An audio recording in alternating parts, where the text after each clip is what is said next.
राधे राधे दोस्तों। तो आज की वीडियो में मैं बताने जा रही हूँ किस तरह मैंने लड्डू गोपाल जी का आसन बना के तैयार किया। इसके लिए मैंने यूज़ किया है साड़ी का डब्बा, जिसके साइड को कट करके मैंने रिंग का शेप दे दिया है और ऊपर से ढकने के लिए एक राउंड शेप का टुकड़ा निकाल लिया है। तो सबसे पहले एक कपड़े का टुकड़ा लेंगे और इसके चारों तरफ स्टिच करेंगे। मेरे पास रेड कलर का कपड़ा था जिसे मैंने स्टिच किया है। इसको सजाने के लिए कुछ लेसेस की आवश्यकता होगी, जो कि ये देख सकते हैं आप वीडियो में। मेरे पास कुछ लेस बचे थे जिसका यूज मैंने किया है। तो आइए बनाते हैं।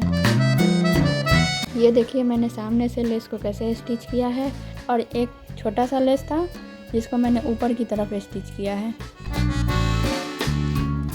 ये देखिए फाइनल लुक ये सामने से कैसा लग रहा है और ऊपर से इसका लुक देखिए, बहुत ही सुंदर बनकर तैयार हुआ है। तो कैसी लगी आप सभी को ये वीडियो कमेंट करके ज़रूर बताएं। तब तक के लिए राधे राधे।